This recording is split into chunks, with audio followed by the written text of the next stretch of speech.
guys, I'm your host Olivia and you're listening to another episode of BCT. We are a Christian podcast that enables you guys to hear lots of different testimonies from different people in Baglan Community Church. Like and subscribe so you never miss an episode. Okay, today I'm joined by John. Hi John, you okay? Yeah, not too bad. You doing okay? Yeah, I'm good, thank you. Fantastic. Good day? Yeah, it's been alright. I mean... Just kind of happened. Yeah, I feel like it has been like just a casual day, but it's been nice. I've seen some friends, which is nice. So that's good. Yeah, what about you? Yeah.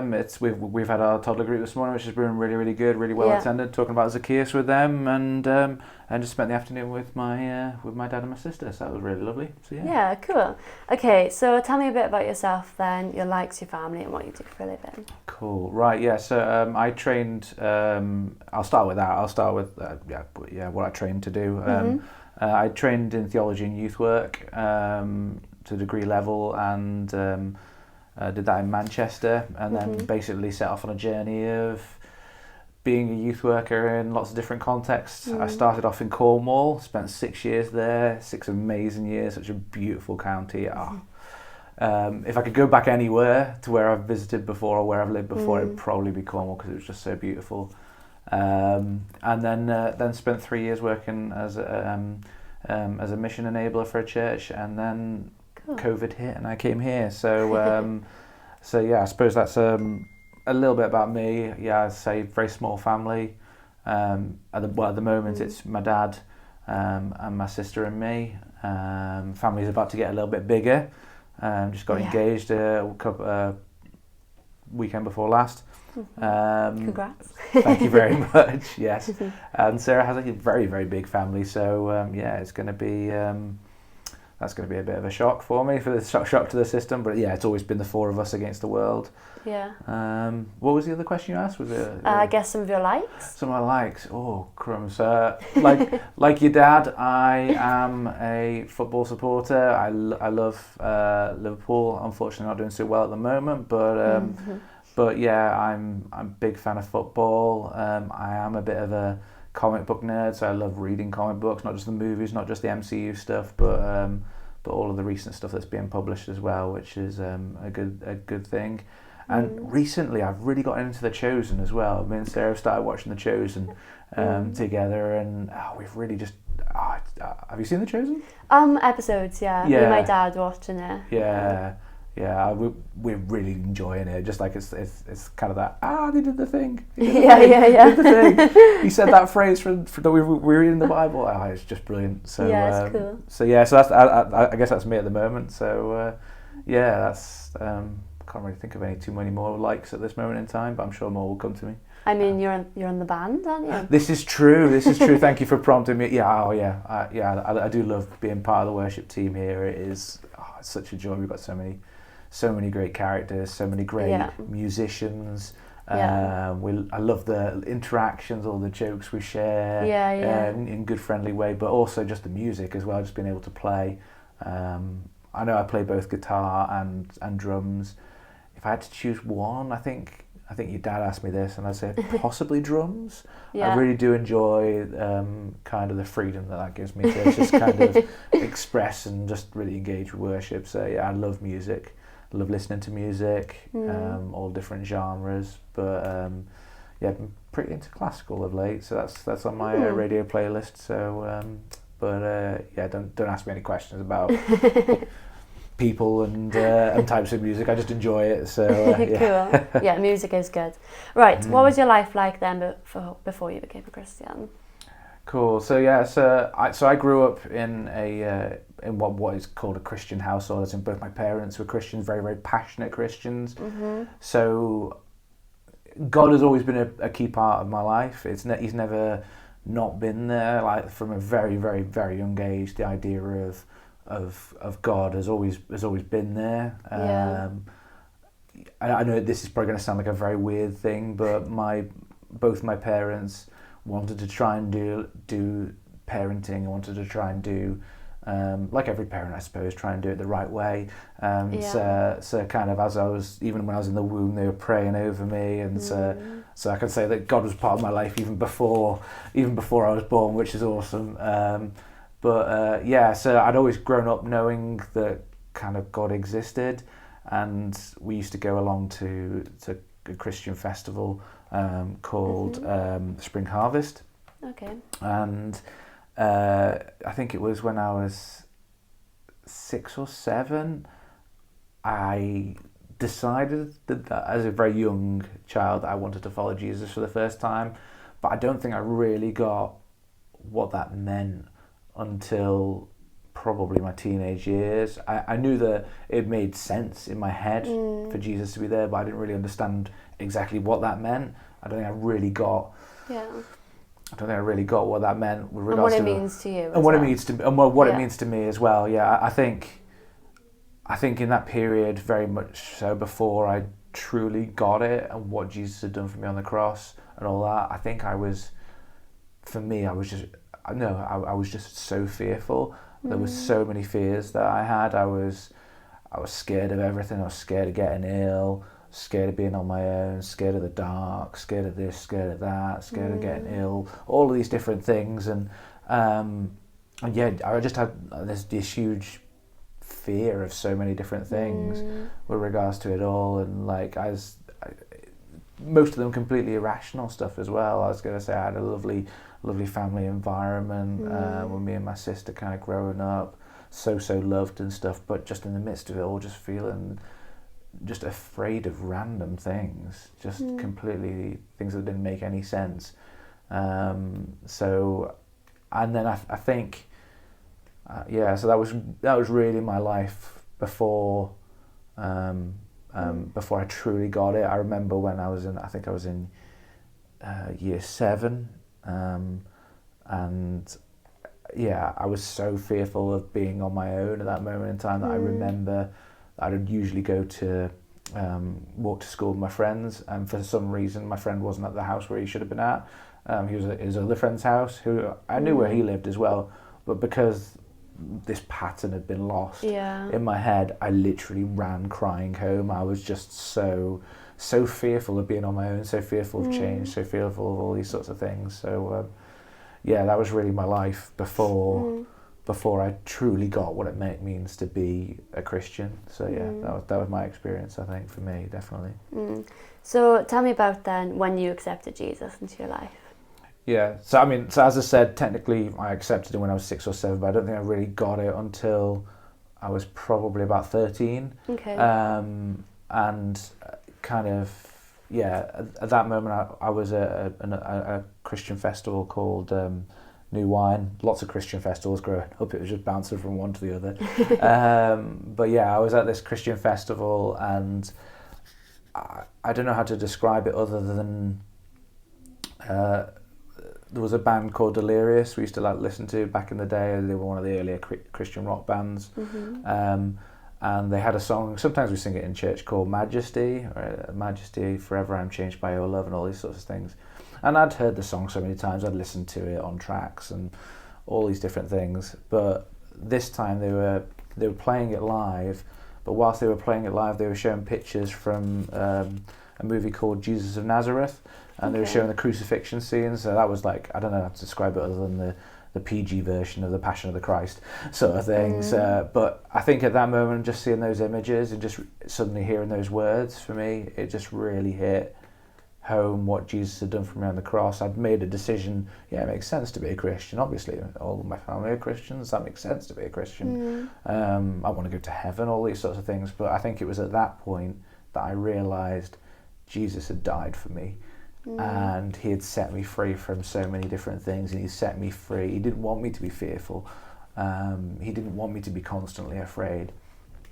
And I think it was at that point that I suddenly realised that Jesus was walking with me everywhere I go. It wasn't a decision I'd made once, and he was up there going, "Good job." It was something that I made that decision, and he'd entered my life. So yeah, I think for me that was really where things changed for me when I was about 13, maybe 14. So yeah. Yeah, cool. Yeah. And the feeling of being alone, I guess, was gone then. Yeah, I think so. I still struggled an awful lot with fear, and I still struggled and wrestled with these sorts of things. I'd love to be able to tell people that it just you become a Christian and everything's everything's fixed, and it's not. It's something for me. I'm someone who struggles with anxiety, so fear and anxiety and all these sorts of things have stayed with me all of my life. But I know that I don't have to fight these on my own. I know that it's not up to me to fight on these things. I know that when I'm weak and when I'm feeling like I just can't do this, I'm afraid of so many things, that I can lean on Jesus, that I can lean on Him and trust in Him. So that for me that was the big change. Not so much it all disappeared. Lots of it did, but not all of it disappeared. But just that I didn't have to face all these things on my own. I think that was the key thing for me. So yeah. Cool. Right, so you as a Christian, you dealt with grief not too long ago. So before you go into that a bit, maybe can you kind of say, how do you believe that how a Christian should deal with their grief? And I guess what does the Bible say about dealing with grief? Yeah. Well, I think grief is a weird and very, very strange thing, because I get this sense that it's both something that is completely natural and completely unnatural as well. I'll try and explain what I mean by that. So unnatural in the sense of when we look at the Bible and we look at the Garden of Eden at the start, the intention was that we'd walk with God forever. The death wasn't meant to be in that in the equation. So it's abnormal in that sense. But then, since death has become part of the thing because of sin coming into the world, we read so many stories in the Bible of people that are grieving, people that are mourning, some people that are grieving over, like it's quite common for us now, like of the death of loved ones, but also people grieving over like the destruction of buildings, like the destruction of the temple, which was very important for the people at the time. The fact that things had changed around them when they went into exile, when suddenly like the things they thought they could count on, they couldn't count on anymore. There was that grief of loss of that.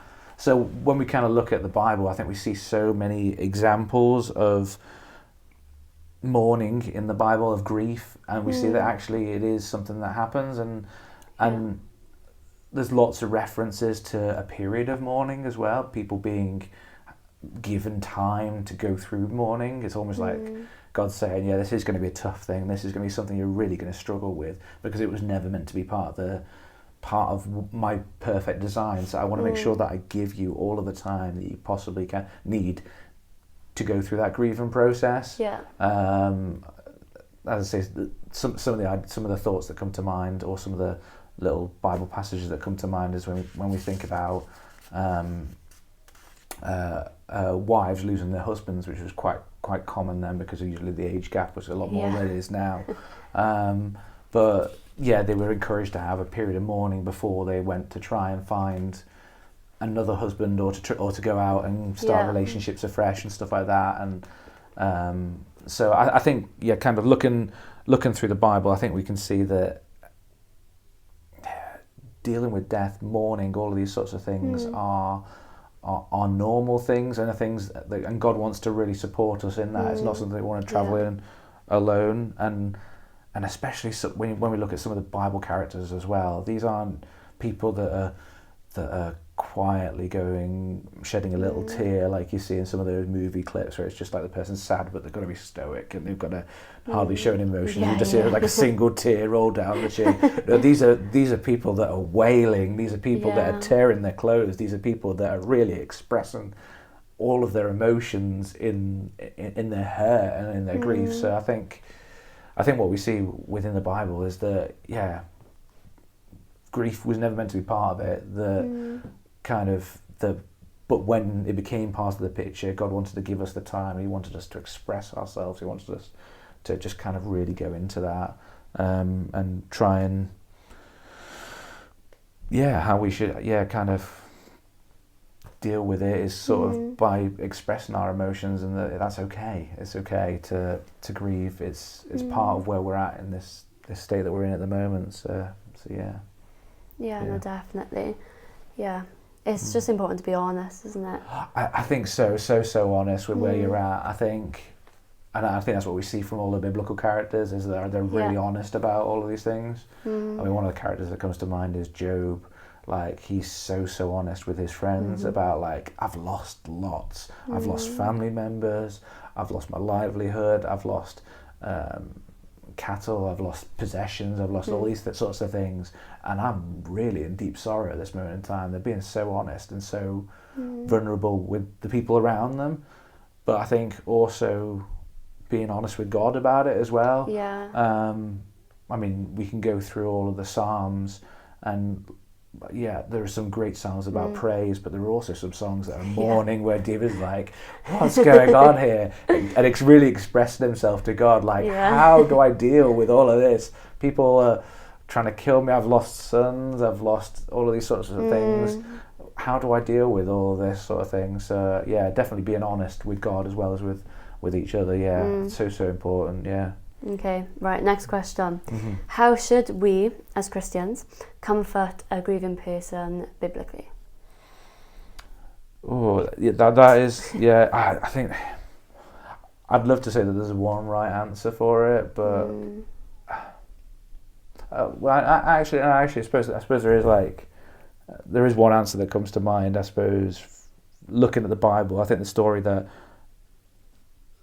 comes to mind for me is of Lazarus, when, I think it's in the Gospel of John, when Jesus' friend Lazarus dies, and Jesus goes, he takes his time, but he eventually goes to where Lazarus is, and Lazarus' sisters Mary and Martha, we all often remember the story of Martha complaining about all of the work that he's doing in the house and saying, Mary, you need to help me. But this is the other story of Mary and Martha, and I think, kind of reflecting on it, it's very much that story that helps us to understand how we help biblically, or at least from what Jesus did. So we get this story, and we get Jesus, he's coming towards the house, and Martha's the first one off. She's the thinker. She needs to process all these things, and she runs to Jesus, and she kind of has this back and forth. She talks it through with him. She has these discussions about like I know that you could have healed him, and I know that you can still heal him, and I know all these sorts of things, and I know I'm going to see him. And she's a talker. She needs to express herself. She needs to talk about it. And Jesus engages with her on that level. He kind of goes, right, okay, well, I'll ask you this question then. He chats with Martha on that level. He's just really where she needs to be. She needs someone to talk this through with. And then she kind of rushes back to the house, and she grabs her sister, and her sister's just crying, and she just comes to Jesus, and she basically just comes before Jesus and just said, why weren't you here? And then just starts crying. And I think I'm pretty sure it's this passage where we get like what people consider the shortest verse in the Bible, which just says Jesus wept.